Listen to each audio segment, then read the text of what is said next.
কতদিন পর যে বিশ্বাস করবেন না এরকম ঝাল খাচ্ছি তার তুলনা নেই। আমি খুব ঝাল খাই জানেন, আমি খুব ঝাল খাই কিন্তু আমার হাজব্যান্ডের জন্য খেতে পারি না। ডিমের তরকারিটা দারুণ বলবো না ঝাল হয়েছে সেটা দারুণ বলবো, কোনটা বুঝতে পারছেন? কারণ অনেক দিন পর ঝাল খাচ্ছি না, সেটাই ভালো লাগছে।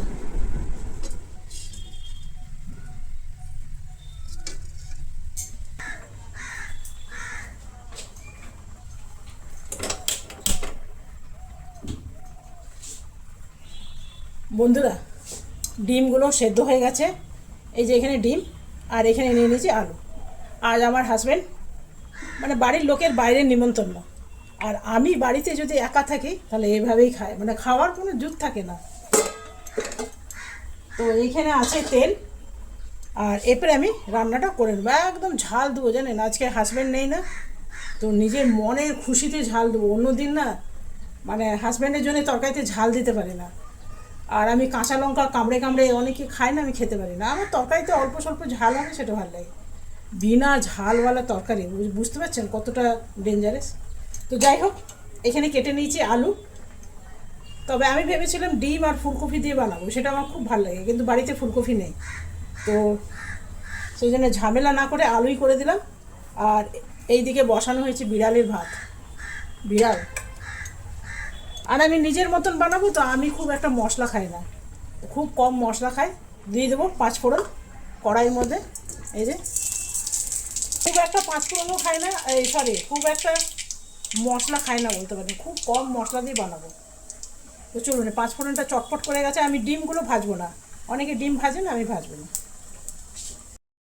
জানেন তো, আমার মা না খুব কম তেল মশলা দিয়ে রান্না করতো, আর আমার সেটাই অভ্যাস হয়ে গেছে। আপনি যেটা দেখবেন ছোটোবেলা থেকে আপনার মায়ের হাতে খেয়েছেন, সেই রান্নাটা আপনি ভুলতে পারবেন না। সেই রকমই আপনারও অভ্যাস হয়ে যাবে খাওয়া। তবে আমি এখানে পেঁয়াজ দেবো না, দিলাম রসুন আর আদা বাটা, আর দিয়ে দেবো টমেটো পিউরি। এই টমেটো পিউরিটা আমার বাড়িরই বানানো, আর দিলাম সামান্য জিরে আদা বাটা, খুবই সামান্য।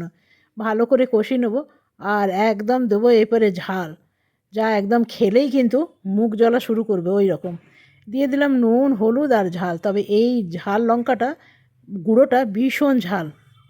জানেন তো, বাড়িতে যদি ঝাল না খায় আর আপনি যদি ঝাল খান তাহলে খুব মুশকিল হয়ে যায় জানেন।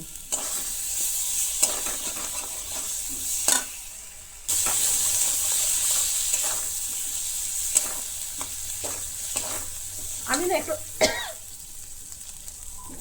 আমি একটু কম মশলা দেওয়া পছন্দ করি, মানে একদমই কম মশলা থাকবে। সেই জন্য ইউটিউবের রান্না বোধহয় আমার মানে আমার রান্না বোধহয় পছন্দ হয় না অনেকেরই। সবাই তো মশলা তেল এইসব খাওয়া পছন্দ করে বলুন, কিন্তু ছোটো থেকেই আমি খাই না। এই যে দেখুন, একদম লাল লাল করে কষে নিয়েছি। লঙ্কা লঙ্কার চোটে তরকারি লাল হয়ে গেছে।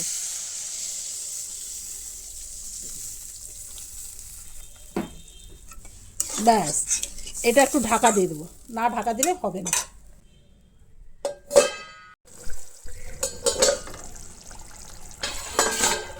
দেখুন একদম লাল লাল ঝাল ঝাল হয়েছে। এরপরে আমি ঠিক এই রকম সেদ্ধ ডিমগুলো দেবো, কোনো ভাজবো না, এতে স্কিনগুলো ভীষণ ভালো হয়।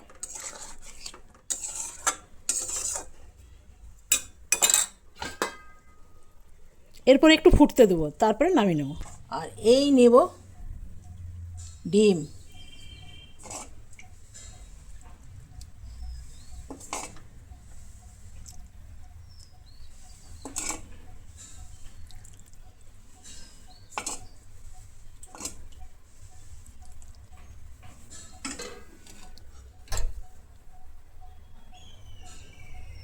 এই হলো, আমি যখন বাড়িতে একা থাকি তখন আমার এভাবেই আমি খাই।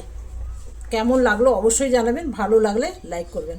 তো চলুন এটা খাই, খিদে পেয়ে গেছে। আমি বাড়িতে একা থাকলে এভাবেই খাই, সেটাই ভাল লাগে।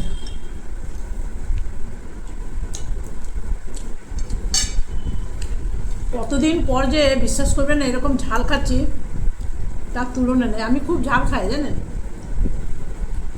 আমি খুব ঝাল খাই কিন্তু আমার হাজব্যান্ডের জন্য খেতে পারি না।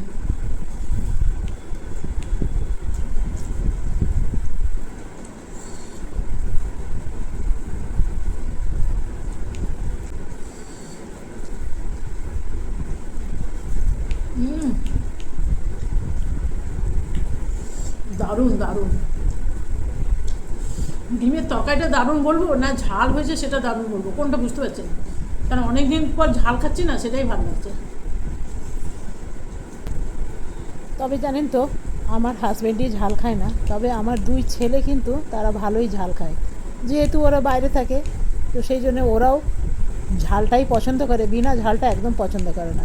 আর আমার হাজব্যান্ড হলো একদম ঝাল পছন্দ করে না, বিনা লঙ্কার রান্না খায়। বুঝতে পেরেছেন তো আমার অবস্থাটা কোথায়? আমি আবার কাঁচা লঙ্কা কামড়ে কামড়ে খেতে পারি না, জানি না কেন। আমার ওই তরকারিতে অল্প স্বল্প ঝাল দিলাম সেটাই ভালো লাগে। আর এই রকম ডিম ভাত অনেক দিন পর খেলাম। আমার মা, যখন আমার বাবা বাইরে যেতেন, তখন মা কিন্তু এটাই আমাদের করে দিত, ডিম আর ভাত। তো আমিও সেটা মনে করে আজকে খেলাম। তবে কি জানেন তো, আমার আলু খুব একটা আমি পছন্দ করি না, তবে আলুর জায়গায় যদি কফি থাকতো সেটা আরও ভালো লাগতো। কেন কি ফুলকপিটা আমার বেশ ভালোই লাগে। যেহেতু ফুলকপি নেই সেই জন্য আলু দিয়েই খেলাম। তো চলুন, আমার খাওয়াও হয়ে গেল, 2খানা ডিম আর 2টো আলু, এই দিয়েই ভাত খাওয়া হয়ে যায়। কেমন লাগলো বন্ধুরা অবশ্যই জানাবেন। ভালো লাগলে একটা লাইক করতে একদম ভুলবেন না। আজকের মতন এখানেই শেষ করলাম। Bye bye.